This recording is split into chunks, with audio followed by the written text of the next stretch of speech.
sou Arlinda, faço parte do canal Era Uma Voz e estou aqui hoje para realizar a leitura de um trecho de um livro para vocês.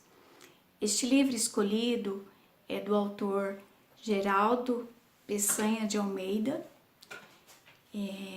Geraldo, ele foi lavrador, nasceu no Vale do Paranapanema, no Paraná, e eu o conheci na época de faculdade, na Unesp de Marília, época em que cursávamos pedagogia.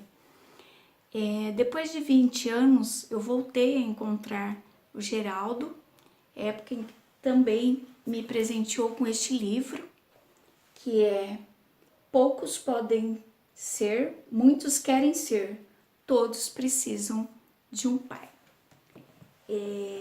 Geraldo se tornou escritor, educador, doutor na área da educação, é psicanalista e conferencista internacional.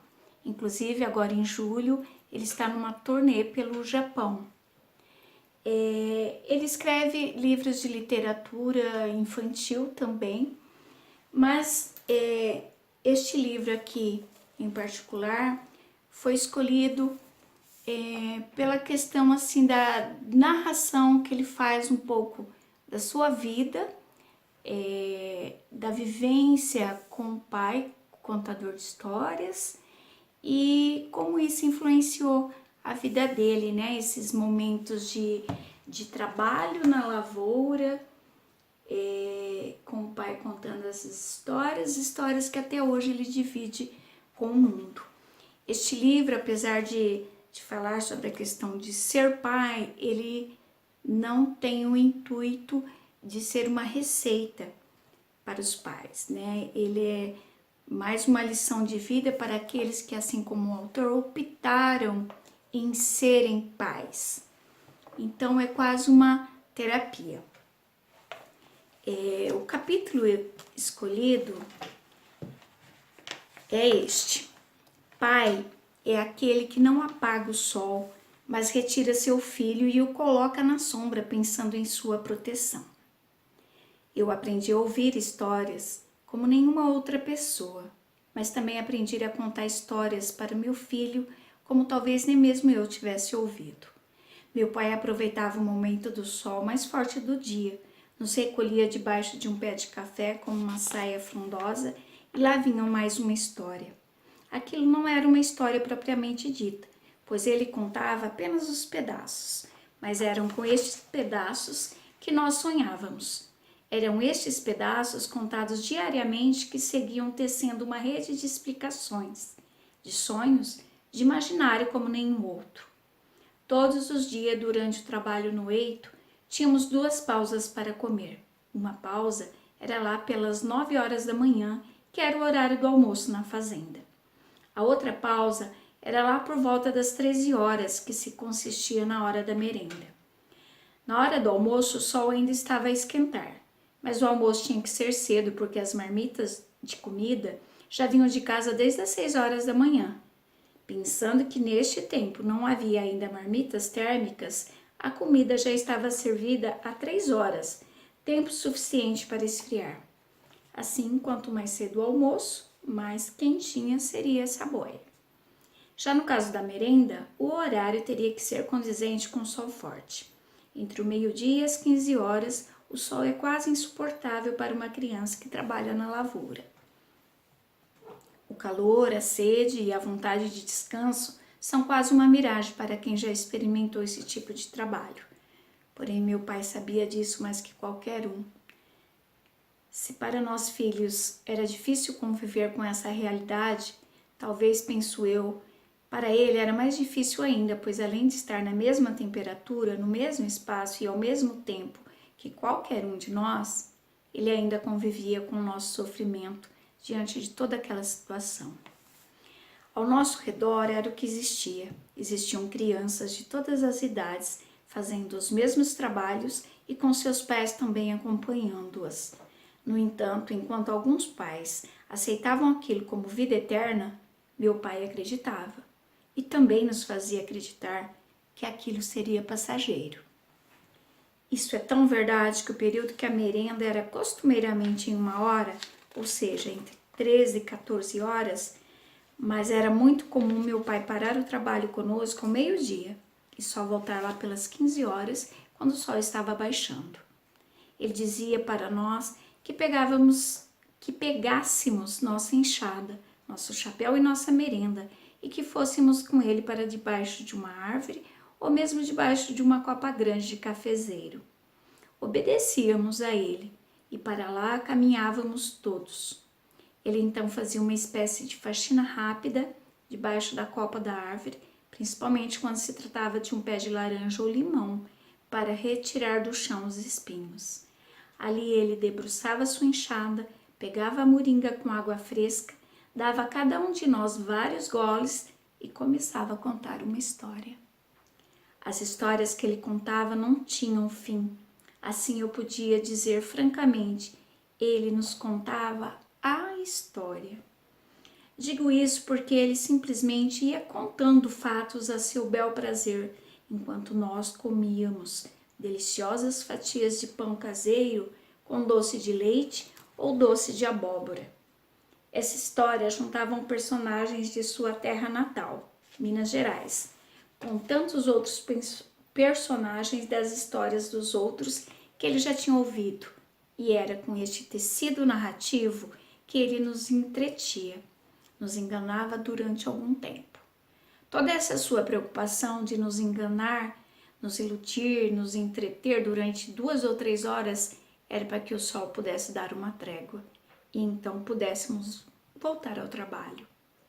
O que ele fazia era verdadeiramente nos poupar do sofrimento do horário mais difícil ao longo do dia, exatamente o meio dele.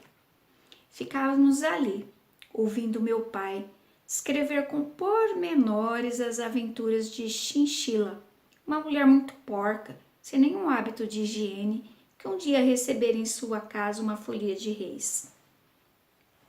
Como ao dono da casa caberia a alimentação dos foliões, coube à senhora Chinchila alimentá-los, mas pelo que todos sabiam dela, eram poucos os que se arriscavam comer ali, tamanha sua fama de poucos hábitos de higiene.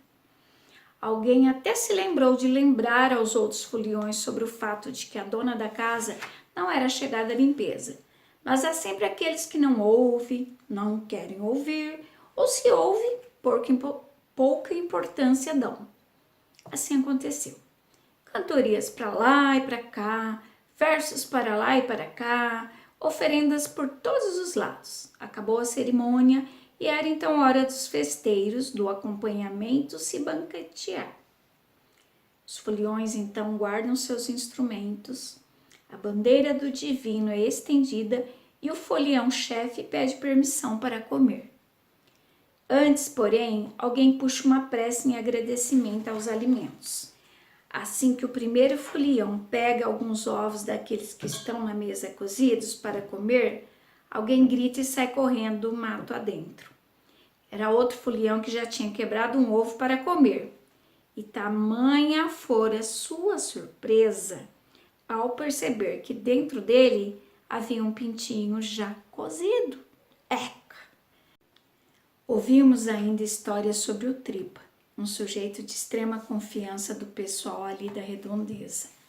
Cabia ao Tripa em dias de casamento levar toda a roupa do pessoal, inclusive da noiva, em uma montaria de cavalo, dias antes do casamento para o salão paroquial da igreja, onde aconteceria o festejo.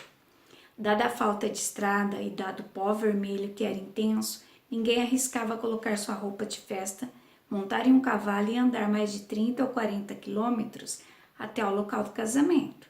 Seria muita sujeira na roupa ao final. Lembrava meu pai que nesta época, homem bem vestido em Minas, nos dias de casamento, estava com terno de linho branco, ou no mínimo com uma boa casimira. Assim cabia ao Tripa passar de casa em casa, recolher a roupa do acompanhamento do casamento, levar cuidadosamente até a igreja, arrumar tudo por lá e permanecer ali até o momento que todos chegassem para se vestir verdadeiramente para a festa. Arrumar tudo por lá e permanecer ali até o momento que todos chegasse para se vestir verdadeiramente para a festa.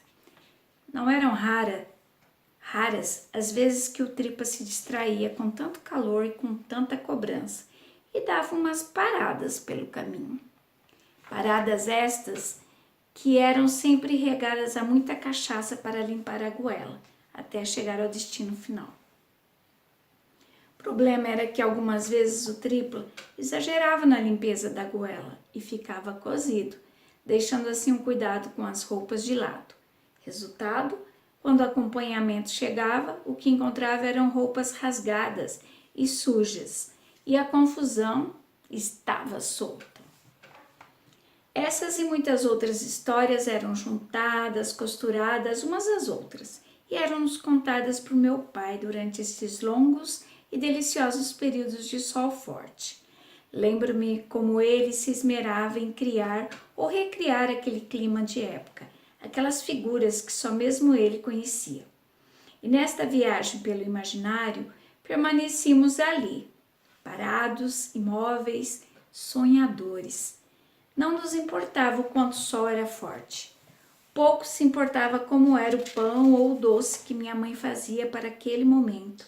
O bom mesmo era ouvir aquelas histórias que pareciam nunca ter fim. Naquele tempo nós nunca pensávamos que aquilo tudo poderia ser mentira do meu pai. Nós acreditávamos que ele tinha mesmo vivido e conhecido todas aquelas pessoas. Porém, tamanha surpresa foi a minha ao recontar a ele um dia, muito mais tarde, uma daquelas partes da história sem fim que ele nos contava. Assim que eu terminei um dos trechos contados por ele, ele me perguntou: Gera, quem te contou essa história? Olhei nos olhos dele e vi que ele não sabia realmente de onde tinha vindo aquilo. Ele não tinha mais lembrança daquilo. Ele não sabia de quem eram aquelas palavras. Foi então que descobri que meu pai era Sherazade. Ele me contou 1001 histórias, exatamente como fez Sherazade, para me poupar a vida. Todas aquelas histórias eram invenções dele. Aqueles personagens não existiram senão na mente dele. Aquela gente ele também não conheceu. Aquelas histórias ele também não viveu. Mas nosso imaginário ele sabia como ninguém alimentar. E ele conseguiu. Eu também conto histórias que não vivi. Eu também imagino e vivo em lugares que nunca fui. Mas quem disse que os contadores de histórias precisam viver na razão? Os contadores de histórias são magos. Eles são feiticeiros. Eles aprisionam o tempo. Eles dominam o tempo.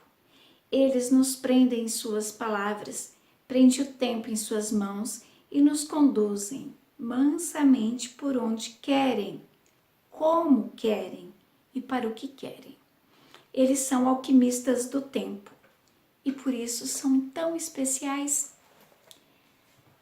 Se você gostou dessa história, curta o nosso canal, compartilhe, comente, divulgue para os seus colegas. E até uma próxima.